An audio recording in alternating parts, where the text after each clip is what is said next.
We fixing to make this town real smoking. What we're going to be talking about in today's video is very important. The Tekken World Tour Finals. It takes place on the 13th, literally in like 4 days, and I just found out that Rip and Spaghetti Rip are not commentating. Before I get really deep into it and go off the deep end, we have 2 tweets from them that I also will be showing and breaking down in this video. But just focusing on what the developers said about Tekken 8, it doesn't make any sense at all. When marketing Tekken 8, they talked about how big of a role tournaments played in the success of Tekken 7. You talk about 10 million copies sold, the most successful Tekken ever. They attribute a lot of that to tournaments. And tournaments is composed of 2 things. Well, really 3 things. You have the players, you have the organizers, you have the commentators. Of course, you have the developers in the game itself, but the commentators and the players have been carrying. And the commentators in Tekken, they go above and beyond. Not only are they content creators, streamers, but a lot of these guys helped establish entire scenes.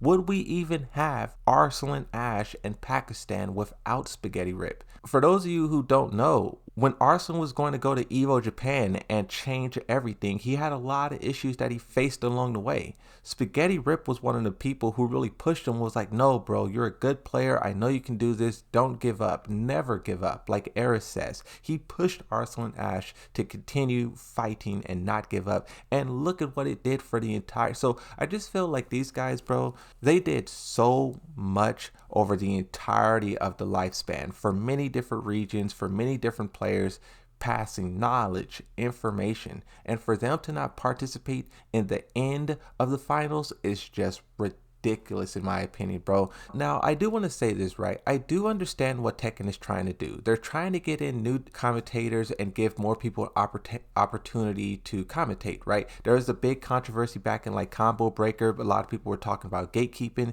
Even myself, I was like, those guys gatekeeping again. You know, let someone else commentate. That was my stance. But now it's kind of shifting because I think the developers is going too far too fast. You could also talk about the Evo Showcase where they had the Tekken 8 matches when Arslan landslided everyone. There was one new commentator, and no grudge against him, no ill will against him, but you could just tell like he was a new person and he wasn't really like sharp the way we need. They're trying to market this game and show how good it is, and you need the best of the best to do that. You can give people an opportunity to grow and expand in other situations, but I feel like when Tekken 8 is doing these key moments, these key events, you need the GOATs, bro. You need the talent. And I say again, if you also consider that these guys built up Tekken 7, they're a big reason why the game is successful. Pakistan, EU, America, they shined a light on a lot of things. For them to not have the opportunity to, commentate the end of Tekken 7, that is just crazy, bro. Tekken 8 is kind of like a new chapter. You could change the script, flip it. You could tell everyone like, hey, in Tekken 8, we want to give new opportunities, this and that. We want to do things differently. But for Tekken 7, they really should have just let the guys commentate. It's been a long journey, but I'm heartbroken to have not been able to work on the final UK and European majors in Tekken 7, and now I'm saddened to not be alongside the amazing talent in New Orleans for the final Tekken 7 Tekken World Tour Finals and witness the conclusion of the game that I dedicated much of my life to. And what I appreciate too with both of these guys is they don't just get on Twitter and just complain about not having access or why. They really like go in detail and talk about everything they've done from the start. You talk about look, it says disappointed to say that the 10th year commentating, 10 years. That's longer than I've been a content creator. I've been a content creator for like, maybe 8 or 7. That's a long time, bro. In the tweet, you can see how he goes all the way back to 2015 with Nobi, AL, the grand finals of EVO. 2018, you have the Knee Kudons era. You have Arslan Ash in 2019. Like, these guys have been there the entire way.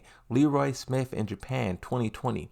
I say again, I understand that the developers want to get new faces up there, and I completely agree with that. You want to have many different personalities and opportunities. That's what I love so much about Evo, bro. I'll be watching Smash and Mortal Kombat and Street Fighter because I just like to see different personalities and perspectives. So I understand what they're doing, but once again, doing it so suddenly, no explanation, no clarity, and then also at the most important events is just unacceptable to me. Of course, it's too late to change. You can't take the other guy's position and give it to Rip, and that's kind of out of pocket too. But I just think it's a tragedy that the developers lack this foresight. There's always something in the community. Like every couple of months, the developers do something, and it's just not a smart decision. You talk about them changing the format in 2022, and everyone was angry, and they had to go back to the old format in 2023. You talk about how they constantly change the balancing and never explained everything. Why sidestep the hell sweep when you can block and punish? They do things so suddenly, and I understand they want to change the game. Change is inevitable, but you should definitely make a great effort to explain a lot of these key decisions when you're moving around characters, when you're moving around commentators. A lot of these guys dedicated a lot of time into this, and to have that ripped under them is crazy.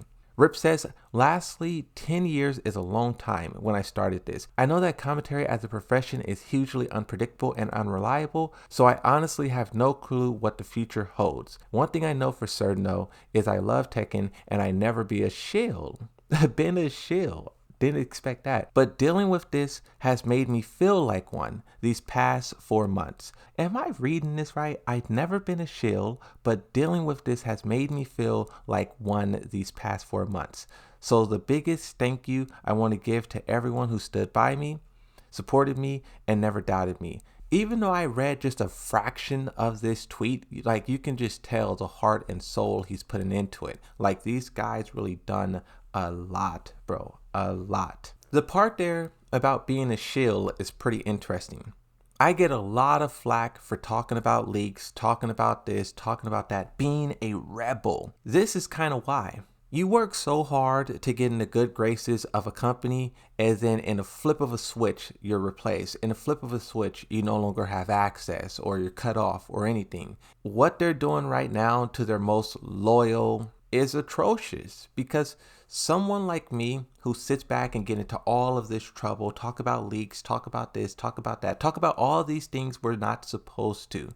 This is not incentivizing me to behave. Why would I care about getting access if the developers are flipping on the main guys, if they're not giving them access anymore? So I just think this is a bad look overall, and it sucks because like they can't change it. This is something that they're doing without explaining it. Seeing these guys help build the tournament scene from the ground up, literally some of these guys are the founders of tournaments, Markman and stuff like that. Seeing Tekken turn their back on them is disgusting, bro. It's really like when you have a friend who's like he ain't got no money, his pockets is empty, and he's like hanging out every single day.